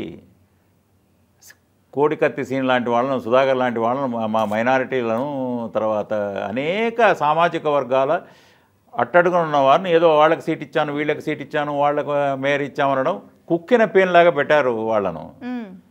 తప్ప అసలు వాళ్ళ గొంతుకను మీరు వినలేదు. ప్రజాప్రతినిధులు ఎవరైతే వాయిస్లెస్ పీపుల్ యొక్క రిప్రజెంటేటివ్స్ ప్రతినిధులు ఉన్నారో ఇంకా మీరు గొంతుక లేని వాళ్ళ గొంతుని ఎప్పుడు వింటారు? ఏమవుతారు మీరు?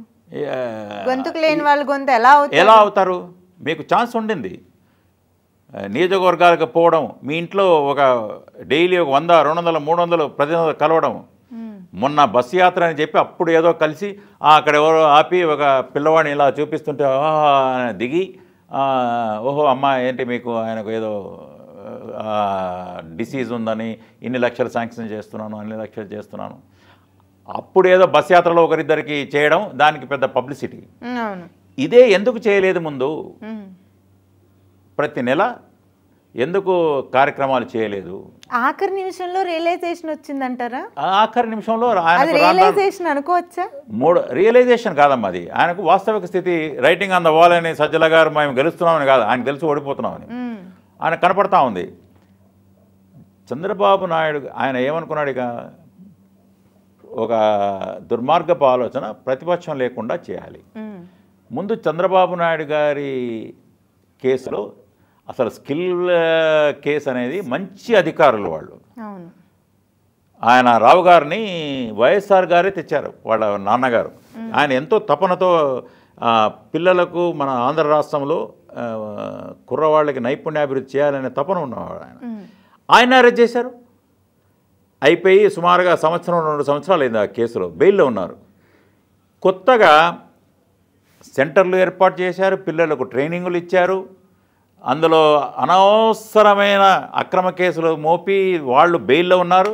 ఇక ఏ విధంగా అమరావతి అలైన్మెంట్లు అరే అమరావతి అలైన్మెంట్లే లేదు, మార్పు ఎక్కడి నుంచి వచ్చింది? ఆ ఒక కేసు రఘురామరాజు గారు ఇప్పుడు వేశారు ఒక కంప్లైంట్, నన్ను చిత్రహింసలు పెట్టారు, డాక్టర్ను కూడా మేనేజ్ చేసి ఫేక్ రిపోర్ట్లు ఇచ్చారు. సో ప్రతిపక్షం లేకుండా చేయాలంటే బాబు గారిని ఏదో స్కిల్ డెవలప్మెంట్ అనడం, బెయిల్లో అప్పుడే 2 సంవత్సరాల క్రితం మరి ఏ విధంగా మేనేజ్ చేశారో తెలియదు, కానీ 54 రోజులు ఆయన గొయ్యి ఆయన దవ్వుకున్నాడు. ఏ విధంగా దుర్మార్గపు ఆలోచన వస్తే దేవుడి దయ ఉండదు. మరి ఈ రోజుకి నువ్వు ప్రూఫ్లు ఎందుకు పెట్టలేదు?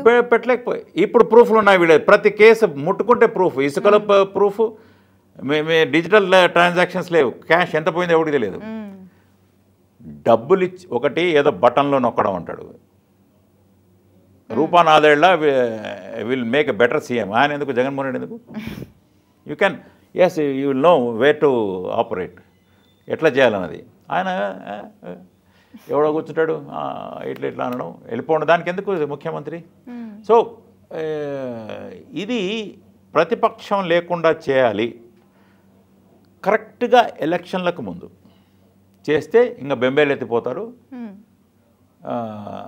అని. ఎంతసేపు భయపెట్టాలి, లాక్కోవాలి, భయపెట్టి ప్రతిపక్ష. అందుకోసం ఈసారి ఏమన్నారు, ఇప్పుడు అంటున్నారు అందరూ నిశ్శబ్ద విప్లవము అది ఇది అని. పోయినసారి అట్లీస్ట్ బాహటంగా చెప్పగలిగారు, ఎందుకంటే అది నేను కూడా చెప్పాను. ఈ 2019లో మరి ఈ మాట ఎందుకు చెప్పలేదు? అప్పుడు జనంలో ఏంటంటే వైఎస్ఆర్సీపీకి వేసామా, టీడీపీకి. ఇప్పుడు కొందరు భయంతో ఏం చేశారంటే అక్రమ కేసులు పెడుతున్నారు మాట్లాడితే. టీడీపీకి ఓటు వేసిన వాళ్ళు కూడా లేదంటే మేము వైసీపీకి వేసాము అని చెప్తే వీళ్ళను పక్కదోవ పట్టించడానికి. కానీ మాలాంటి వాళ్ళకి కనపడింది అది. నేను ఎప్పుడు కన్సిస్టెంట్గా ఎలక్షన్ తర్వాత కూడా 140, 150 సీట్లు వస్తాయని ఎలక్షన్లు అయిన వారం తర్వాత కూడా చెప్పాను. అది ప్రజలు అంటే వీళ్ళు ఒక మితిమీరిన ఆత్మవిశ్వాసం అనండి, అహంభావం అనండి, నియంత్రితం బుక్ చేసేసాము, ఫ్లైట్ టికెట్స్ బుక్ చేసామని పక్కదో పట్టించడానికి వాళ్ళ క్యాడర్స్ ఇప్పుడు వీళ్ళను కొట్టేటట్టున్నారు. ఇప్పుడు ప్రజలు అమెరికా నుంచి ఇక చుట్టుపక్కల ప్రాంతాల నుంచి సొంత డబ్బు వెచ్చించి ఒక్క నయా పైసా వీళ్ళు కొందరు లంచం ఇవ్వబోయారు అధికారులకు, టీచర్లకు, వాళ్ళకు వీళ్ళకు. తిరిగి వాళ్లే పోయి ఇదిగో మీ ఖర్చులకు పెట్టుకోండి, మీ ప్రచారానికి వీళ్ళే ఇచ్చారు. స్వచ్ఛందంగా జనం వచ్చారంటే ఆ విధంగా ప్రతిపక్షమే లేకుండా చేయాలనుకునే దుర్మార్గపు ఆలోచన దేవుడు ఏ విధంగా హర్షిస్తాడమ్మా? న్యాయబద్ధంగా ప్రజలకు మంచి చేసి వాళ్ళ నుంచి మీరు ఓటు తీసుకోవాలి. అడిగే హక్కు, అధికారము, డబ్బుతో కాన్ఫిడెన్స్ అప్పుడు వచ్చుండేది. డబ్బు, ఇసుక డబ్బులు, తర్వాత ఈ క్యాష్ డీలింగ్స్లో వచ్చిన అక్రమ లూటీ డబ్బుతో మీరు కొనాలనుకున్నారు. కుప్పంలో మాకు వచ్చిన సమాచారం మేరకు 4,000 5,000 ఒక్కొక్కరికి ఓటు ఇచ్చారు. అయినా కూడా గెలిచారా? హిందూపురం నాకు తెలుసు 2,000 3,000 ఇచ్చారు. శాపనార్థాలు పెడుతున్నారు, వీళ్ళకి విశ్వాసం లేదు, డబ్బు తీసుకున్నారు, ఓట్లేయలేదు అనేసి. హిందూపురంలో మంగళగిరిలో మరి థర్డ్ హైయెస్ట్ 91 92 వేలలో మరి ఎలా వస్తుంది? దే ఫోకస్ చేశారు. ఆళ్ళ రామకృష్ణారెడ్డి లాంటి వాళ్ళు మళ్ళీ ఎందుకు వెనక్కి వెళ్ళిపోయారో తెలియదు. ఆయన గోడు వెళ్ళబోసుకున్నాడు. అయ్యా నేను అడిగింది ఆళ్ళ రామకృష్ణారెడ్డి, నేను అడిగింది డెవలప్మెంట్కి మంగళగిరిలో. నేనే కాంట్రాక్టులకు డబ్బులు ఇచ్చా, నాకు ఇవ్వలేదని ఆయన రాజీనామా చేశాడు. తిరిగి మరి ఆయన మీద ఏం ఒత్తిడి తెచ్చారో మళ్ళీ ఎందుకు వెళ్ళాడో ఇప్పుడు పాపం నవ్వుల పాలు అవుతూ ఉంటాడు. ప్రజలు గమనిస్తుంటారు. సో ఇటువంటివి ప్రజలను పెట్టలేరు అనేది అర్థమైపోయింది. So he cannot be the voice of the voiceless people. This gentlemen lack the personality, వీళ్ళకి లేదు. ఇక మైనారిటీస్ మీదకి వచ్చేటప్పటికీ ఆయన ఇక మీకు తెలుసు, ఇక బీజేపీతో అయింది. ఇక మేము ఆయన ఏం చెప్పాడంటే, నేను మైనారిటీస్ కృతజ్ఞతలు చెప్తున్నా. ఇప్పుడు వాళ్ళు వాస్తవాలను గ్రహించారు. నేను రాజీనామా చేసిన తర్వాత నేను చెప్పాను కూడా, అయ్యా దుల్హన్ పథకం, పెళ్ళిళ్ళు చేసుకునే పథకం, అమ్మాయిలకు 50,000 చంద్రబాబు గారు 200 కోట్లు ఇచ్చారు. 200 కోట్లు 40,000 పైచిలకు అమ్మాయిల పెళ్ళిళ్ళు అయినాయి. ఈయన ఏదో ఇస్తాడని జగన్మోహన్ రెడ్డి గారు ₹1,00,000 అంటే ఓహో వెంటనే వచ్చేస్తాను. కొందరు పెళ్ళిళ్ళు చేసుకుని అప్పుల పాలయ్యారు. కొందరు ఆత్మహత్యల వరకు పోయింది పరిస్థితి. విదేశీ విద్యకు వస్తూనే నేను అంత చేస్తా ఇంత చేస్తా అన్నవాడు కొందరు పంపించేశారు వస్తాయిలే డబ్బులని. ఇప్పటి వరకు రాలేదమ్మా. తర్వాత పొత్తు అనే పదం లేకుండా ఈయన కేసుల నుంచి తప్పించుకోవడానికి మేము చెప్పాము. ఇది ఈయన కేసుల నుంచి ఈయన బెయిల్ ఉండిపోయి అలాగే ముఖ్యమంత్రిగా కంటిన్యూ కావడానికి అక్కడ అన్ని చట్టాలకు including citizenship amendment act NRC వరకు కూడా అక్కడ ఇచ్చాడు అనేది కూడా చెప్పాము. అది ముస్లింలు గమనించారు కూడా. ఈయన సెక్యులర్ వాది, ఊరికే మనసావాచా కర్మేణ ఈయనలో లేదు ఆ ప్రేమ, కపట ప్రేమ తప్ప. ముస్లిం మైనారిటీ ఫైనాన్స్ కార్పొరేషన్ నుంచి వక్ఫ్ నుంచి ఆ డిపార్ట్మెంట్లన్నీ గుల్ల చేసేసింది ప్రభుత్వం. వక్ఫ్ ఆస్తుల పరిరక్షణ చేయలేకపోయింది అనేది కూడా తీసుకెళ్ళాం. ముఖ్యంగా 4% రిజర్వేషన్ అనేది మాట్లాడాడు. మతపరమైన అంటే ఒక సిద్ధాంతం ప్రకారం ప్రధానమంత్రి గారు ఏదో చెప్పినట్టున్నారు. అదే కొందరు లీడర్లు బీజేపీలో మతపరమైనది ఒకటి ఇక్కడ చెప్పారు తెలంగాణలో. మేము చెప్పాము ఈ 4% రిజర్వేషన్ అనేది చంద్రబాబు గారి హయాంలోనే, నేను అప్పుడు మైనారిటీ కమిషనర్గా ఉన్నా, సుప్రీంకోర్టుకి వెళ్ళి అది స్టే తెచ్చాము. అప్పుడు దానికి ఇంట్రెస్ట్ తీసుకొని చేసింది బాబు గారు, అది ప్రజలు గ్రహించారు. ఇప్పటికీ స్టేలో ఉంది. మొన్న కూడా లోకేష్ బాబు గారిని, అంతకుముందు క్యాంపెయిన్లో కూడా చంద్రబాబు గారు చెప్పారు, పురంధేశ్వరి గారు చెప్పారు, మేము ముస్లిం హక్కులకు భంగం రానివ్వము. వీళ్ళు పురంధేశ్వరి గారు చెప్పకముందే ఫేక్ న్యూస్ ప్రచారం చేయడం, ఈమె ఇలా చెప్పింది రిజర్వేషన్ రద్దు చేస్తామని. తర్వాత పురంధేశ్వరి గారే వచ్చి దాన్ని ఖండించడం, బాబు గారు వచ్చి ఇలా చెప్పారనడం లేదు. బాబు గారు క్లియర్గా చెప్పారు, ముస్లిం హక్కుల పరిరక్షణ, వాళ్ళ సాంప్రదాయాలైన హిజాబు కర్ణాటకలో కొన్ని అయినాయి, అలాంటివి ఇక్కడ జరగవుగాక జరగవు. ముస్లింలు ఎందుకంటే అంతకుముందు కూడా చంద్రబాబు గారు బీజేపీతో పొత్తులో ఉన్నారు. గతంలో ఉన్నప్పుడు కూడా ముస్లింల హక్కులకు, ఇప్పుడు 14లో ఆయన ఉన్నాడు కదా బీజేపీతో ఉన్నా కూడా 4%ను ఉండేటట్టు చేసింది సుప్రీంకోర్టులో పరిరక్షించి మరి బాబు గారే కదా. ఎప్పుడు కూడా మన ముస్లింల హక్కులకు కానీ మత సామరస్యానికి కానీ బాబు గారి హయాంలో, చంద్రబాబు గారి హయాంలో భంగం రాలేదు. ఇది ముస్లింలకు చెప్పాం, ఇది నమ్మారు. అది నిజం, అది నిజము, వాస్తవం. ఇతని స్వప్రయోజనాల కోసం, కేసులను తప్పించుకోవడానికి కోసం, ఇతని కజిన్ అవినాష్ రెడ్డి లాంటి నేరస్తులను తప్పించడానికి కోసం ఈయన అన్ని నల్ల చట్టాలకు ఆమోదం ముద్ర, సిఏఏ దగ్గర నుంచి చేసింది, ట్రిపుల్ తలాక్ నుంచి అన్ని 37 ఏదైనా ఇంకా రైతుల హక్కులకు భంగం కలిగే అన్ని చట్టాలమ్మా. ఈ నార్త్ ఈస్ట్ రీజన్లో హింసలకు కానీ ప్రతి చట్టానికి ఇతను ఆమోద ముద్ర వేసింది. ముస్లింలు చూశారు. ఇవి మతపరమైనవి కాదు నాయన.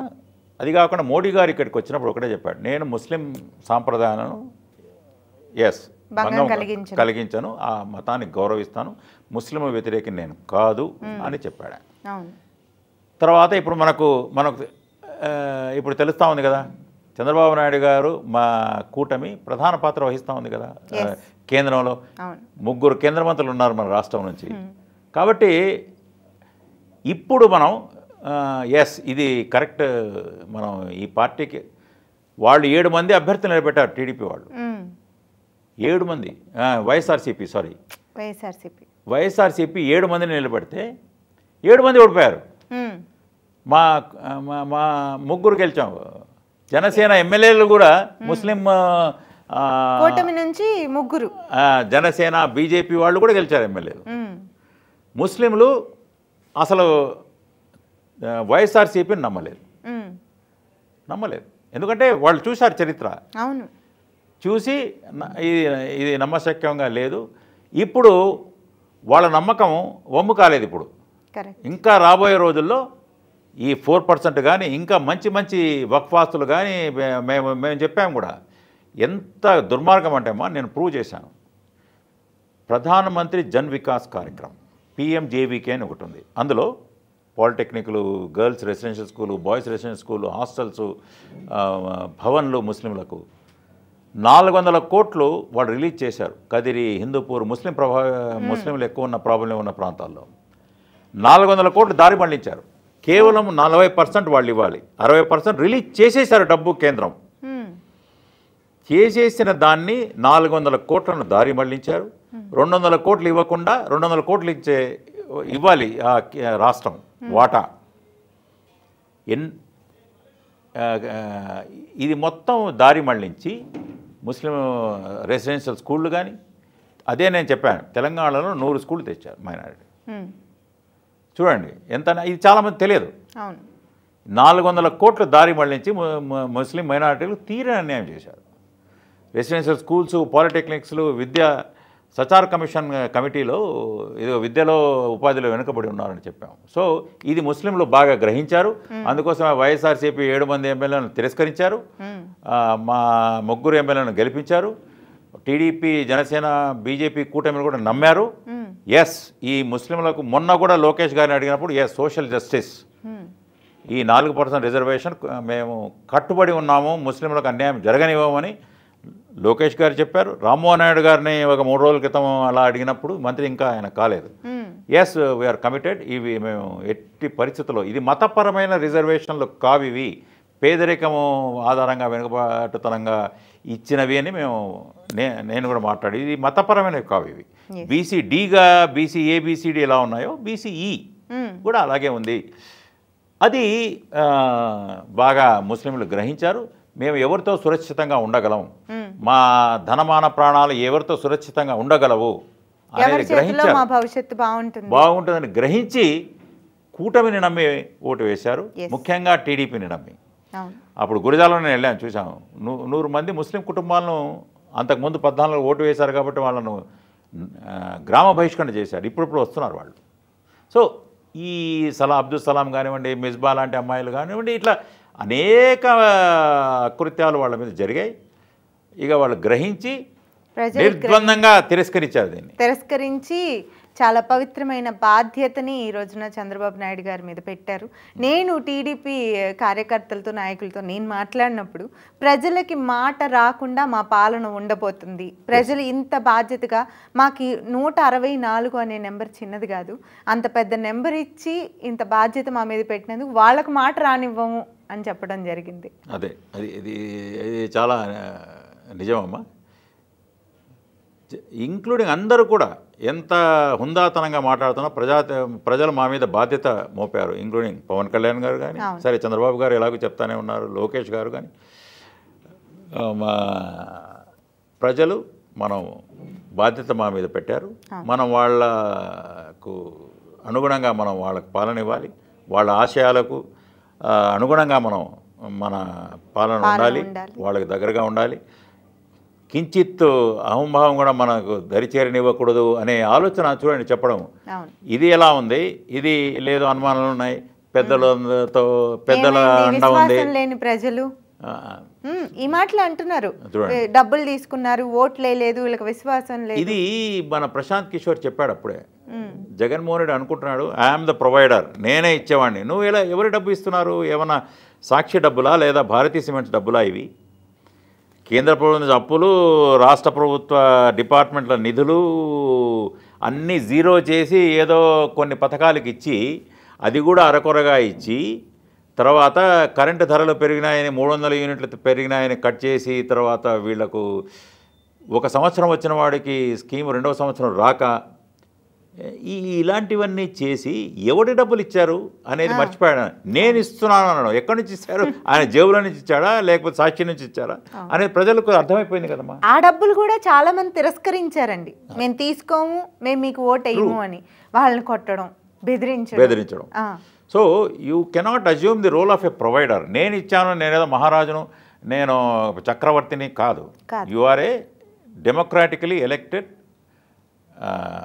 Representative of the people. అసలు ఎందుకు ఇంతలా విఫలం అయ్యాడంటారు? నాకు అది అర్థం కాని విషయం. ఒకవేళ ఇతను వ్యక్తిగతంగానే ఇటువంటి వ్యక్త, లేకపోతే ఇతని సలహాదారులు సజ్జల రామకృష్ణారెడ్డి గారు కావచ్చు, ఇంకెవరన్నా మిగతా పార్టీ నాయకులు కావచ్చు, తప్పుదారి పట్టించడం జరిగిందా?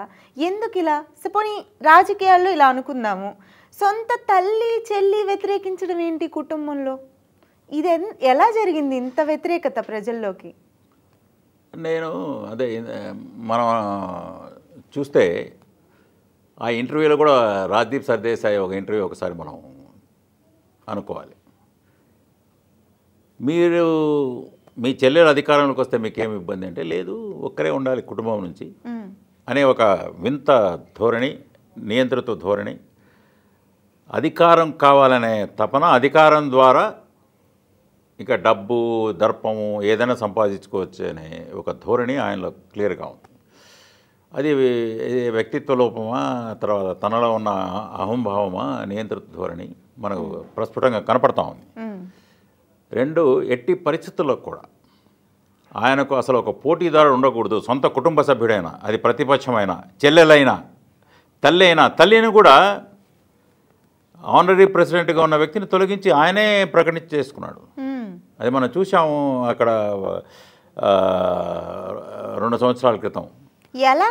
ఆయన చాలామంది కళ్ళ నీళ్ళు పెట్టుకున్నారు. తల్లిని తొలగించేశారు.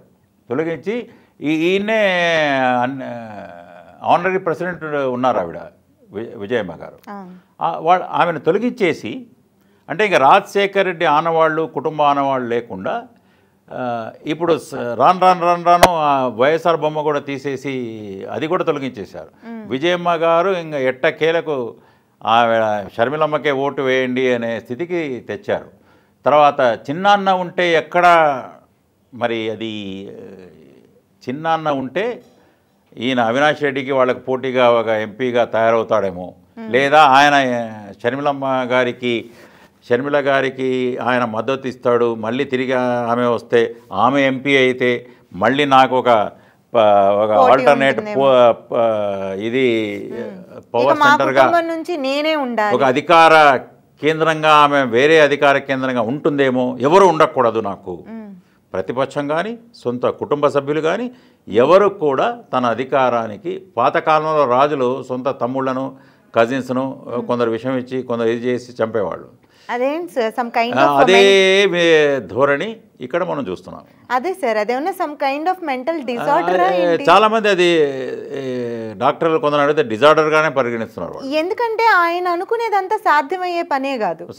ఇప్పుడు చేశారు కదా, కొందరిని తొలగించారు, కొందరిని ప్రజలను తొలగించేసి ముందేమో చాలా ఇప్పటికి కూడా మర్డర్లు చేసిన వాళ్ళని కూడా చాలా మంచోడు, ఈయన మర్డర్ చేయలేదు, ఈయన దోపిడీ చేయలేదు, ప్రతి వాడిని మంచివాడు అన్నాడు. ఆయన వెళ్ళిన ప్రతి వాడు, పిన్నెల్లి రామకృష్ణారెడ్డి గారు, మీరు రాయలసీమలో ఎవరినైనా చూసుకోండి, ఈయన చాలా మంచివాడు, డబ్బులు లేవు, ఆయన దోపిడీ, అక్రమ దోపిడీ, ఇసుక దోపిడీ అన్నీ చేసి ఉంటారు వాళ్ళు.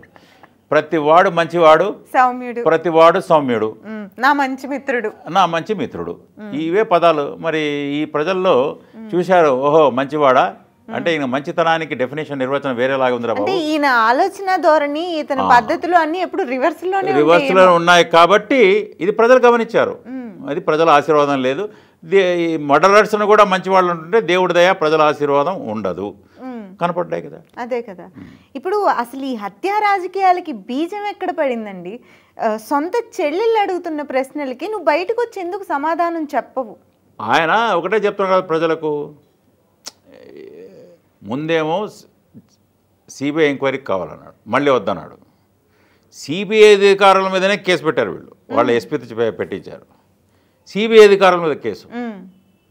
తర్వాత ఇప్పుడు సిబిఐ అరెస్ట్ చేయడానికి పోతే మొత్తం అడ్డుపడ్డారు. ఇక కర్నూలు దగ్గర అవినాష్ రెడ్డిని అరెస్ట్ చేస్తారంటే గందరగోళ పరిస్థితులు సృష్టించారు. ఈ రోజు వరకు అధికారాన్ని అడ్డు పెట్టుకుని కాపాడుకుంటూ వచ్చారు. ఇప్పుడు అదే బేలతనం వచ్చేసింది. 4వ తేదీ మీరు మాట్లాడినప్పుడు ఓడిపోయిన తర్వాత పెద్దలు ఇక ఆధారాలు ఉన్నాయి, అభియోగాలు లేవు, ఆధారాలు ఉన్నాయి, అనుమానాలు ఉన్నాయి కానీ ఆధారాలు లేవు, ఇలాంటి మాటలు. అంటే ఇంకా సింబాలు, పులులు, టైగర్లు, నేను సింగిల్గా వస్తా, నేను అంటే ఒంటరిగా వస్తానన్నవాడు ఇంక నేను ఒంటరినైపోయా, ఇంకెవరు నాకు దిక్కు లేరు, ప్రజలు కూడా నాతో లేరు అన్నప్పుడు మనిషి సింహం అన్నవాడు బేలగా మాట్లాడుతున్నాడండి మా లీడర్ అని వాళ్ళ క్యాడరే చెప్తున్నారు. అవును చెప్తున్నారు. ఇప్పుడు అవినాష్ రెడ్డిని ఇన్నాళ్ళు అధికారాన్ని అడ్డు పెట్టుకుని కాపాడాడు సరే, ఇప్పుడు కష్టం. ఇప్పుడు అవినాష్ రెడ్డి ఎంపీ పదవి అతన్ని కాపాడడానికి ఏమన్నా ఎంపీ పదవి కూడా ఎలా ఉంటుందంటే అమ్మా, ఇప్పుడు కొన్ని నార్మల్ అసలు కారణాలు లేకుండానే ఆయన ఎంపీ పదవి పీకేశారు కదా రాహుల్ గాంధీవి. ఇంకా మర్డర్ కేసు కన్విక్ట్ అయితే ఇంక ఎంపీ పోయే, ఇంకా రాబోయే రోజుల్లో మీరు ఎలక్షన్లు కూడా పోటీ చేయలేరు. ఇదే డేంజర్ జగన్మోహన్ రెడ్డి గారికి కూడా ఉంది. వన్స్ యు ఆర్ కన్విక్టెడ్, కేసులు ఉన్నంత వరకు ఓకే కోర్టుల్లో, కన్విక్షన్ వచ్చిన తర్వాత మీరు మీ ఉన్న పదవి పోతుంది, తర్వాత మీరు పోటీకి కూడా అనర్హులు. మీరు రాబోయేది ఇద్దరికి అదే జరగబోతూ ఉంది, జగన్మోహన్ రెడ్డి గారికి కూడా అదే జరగబోతూ ఉంది. అందుకోసమే సీఎం రమేష్ లాంటి ఆయన ఇప్పుడు వారు ఎంపీ గారు, ఇప్పుడు ప్రస్తుతం మన బీజేపీ ఎంపీ వారు ఏం చెప్పారు, అసలు బీఆర్ఎస్కైనా ఇప్పటికి నిలబడి ఉంది, జగన్మోహన్ రెడ్డి గారికి పదవి పోయిన తర్వాత కనీసం నెల రోజులు కూడా ఈ పార్టీ మనుగడ ఉండదు, పార్టీ విచ్ఛిన్నం అయిపోతుందని ఆయన చెప్పారు. అదే జరగబోతా ఉంది. రీసెంట్గా వస్తున్న న్యూస్ ఏం వినిపిస్తుందంటే, అవినాష్ రెడ్డికి కాపాడడానికి ఎలాగో జగన్కి పదవి లేదు కాబట్టి అతని కేసుల నుంచి రక్షణ పొందటం కోసం బీజేపీలో చేరబోతున్నాడు. నీ దారి నీదే, నా దారి నాదే జగన్ అన్న. బీజేపీలో చేరిన వాళ్ళు ఎలా, నాకు తెలిసి ఇటువంటి నేరస్తులను వాళ్ళు నాకు తెలిసి వీడు అనుకోవచ్చు చేరాలని, ఇంకెంతోమందికి ఉంటుంది కదా చేరాలని, అక్కడ చేరాలని.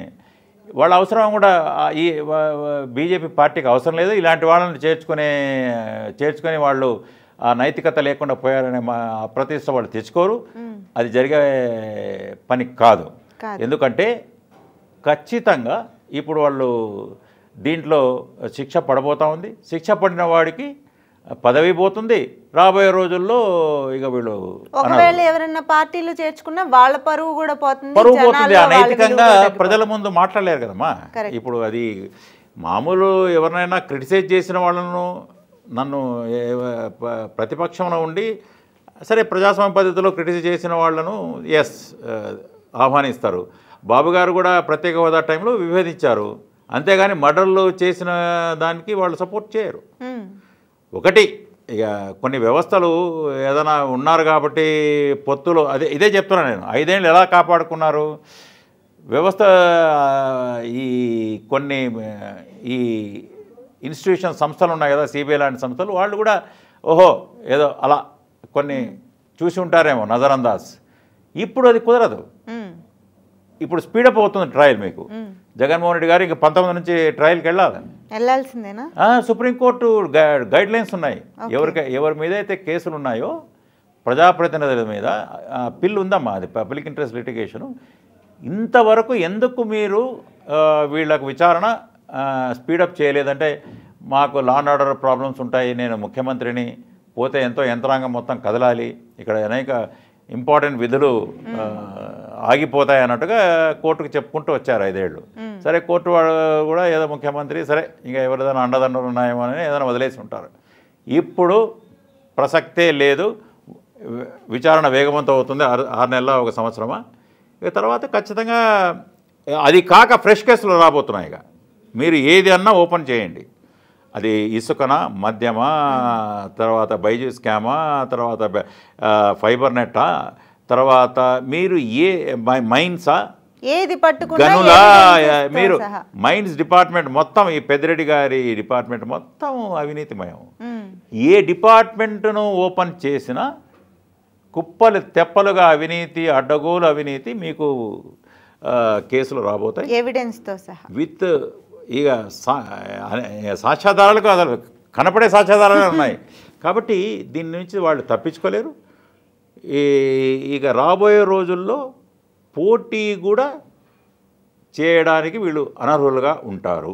జగన్మోహన్ రెడ్డి గారు కానీ ఇక మిగతా వీళ్ళు ఈ ఉన్న వాళ్ళలో చాలామంది పెద్ద పెద్ద ప్రజలు తేల్చేశారు కదా, ప్రతిపక్ష హోదా కూడా లేకుండా. ప్రతిపక్ష హోదా ఇప్పుడు లేదమ్మా.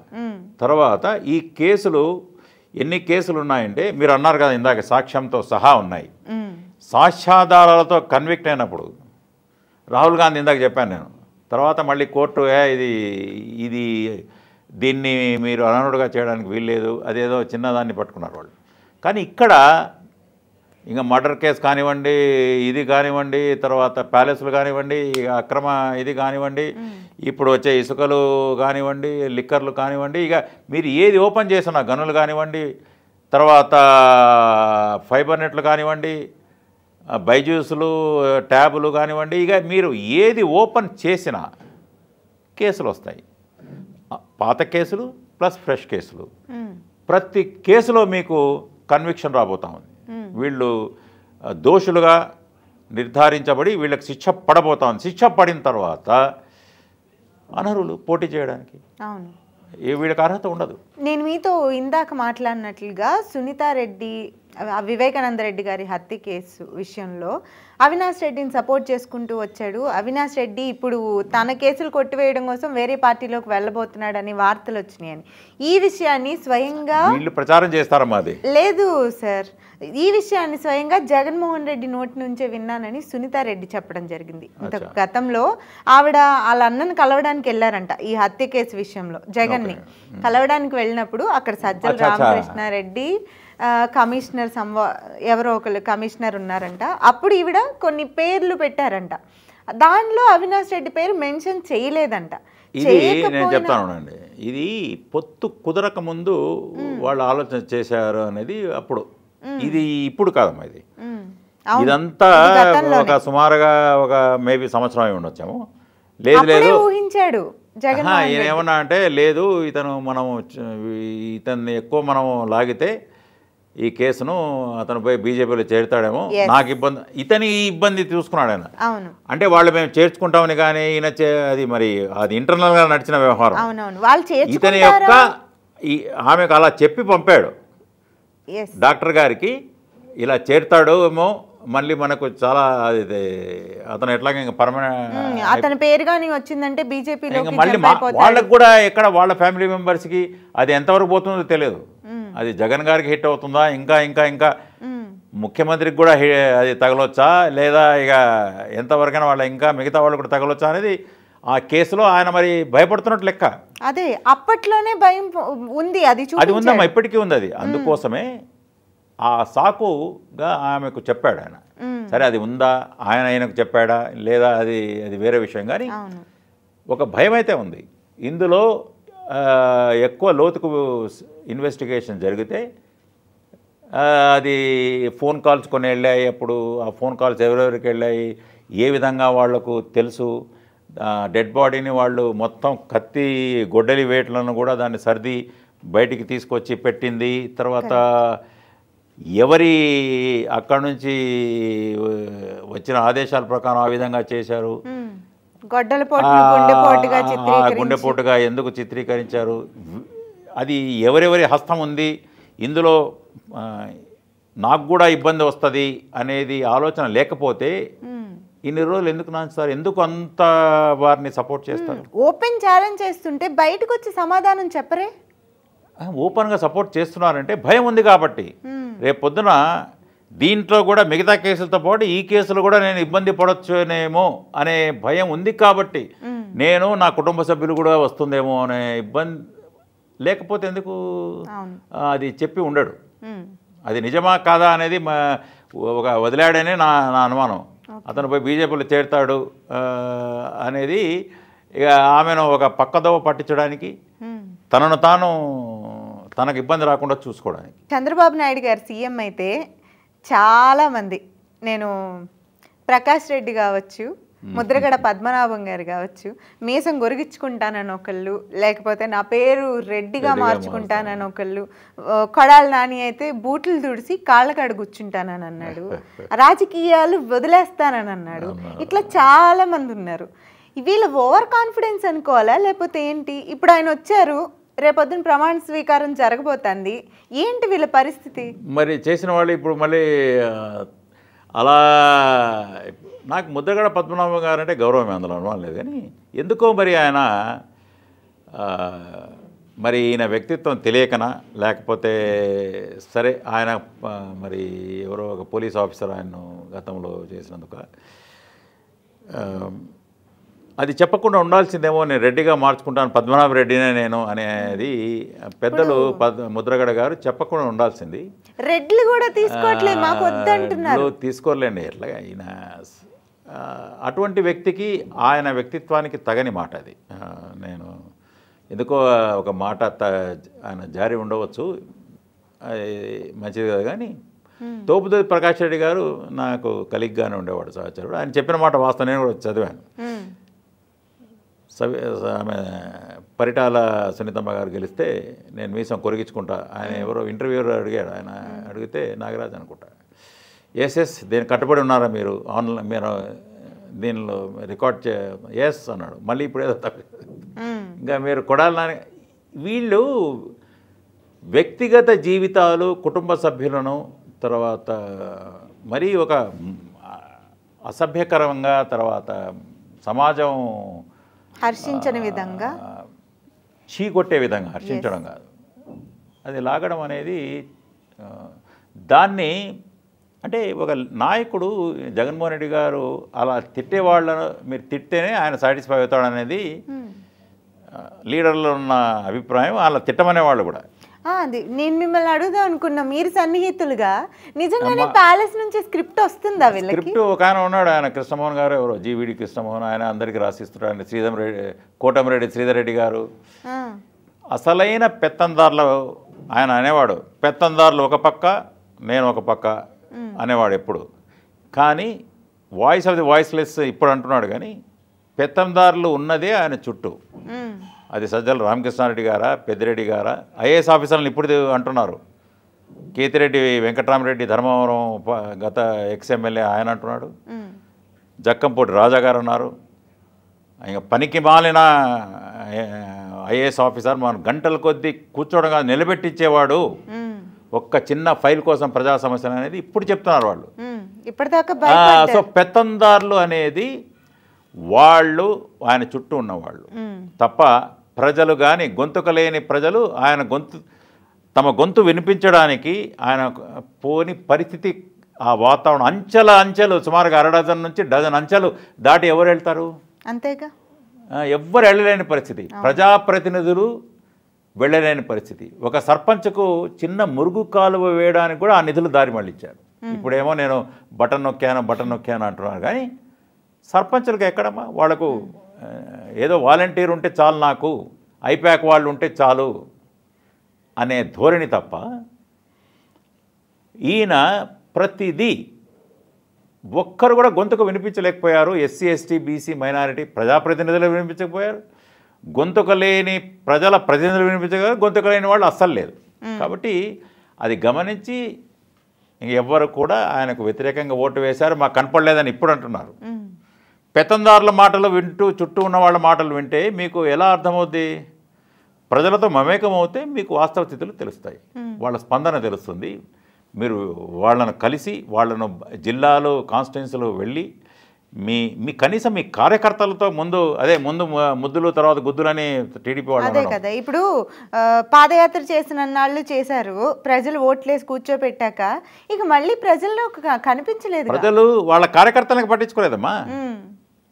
సొంత కార్యకర్తల్ని పట్టించుకున్నప్పుడు ఇక ప్రజల దాకా ఏమొస్తారు? కాబట్టి ఇప్పుడు ఆయన ఏదో వాయిస్ ఆఫ్ ది వాయిస్లెస్, గొంతుకు లేని వాళ్ళ గొంతుకనవుతా అనడం హాస్యాస్పదం. గొంతుకున్న వాళ్ళది వినమనండి. గొంతు నులివేస్తున్నారు. ముందు గొంతు నులివే, ఇప్పుడు గొంతుకనవుతానంటే ఎవరు నమ్ముతారమ్మా? అదే కదా. అది రైట్ సార్, థ్యాంక్ యూ. నమస్కారం.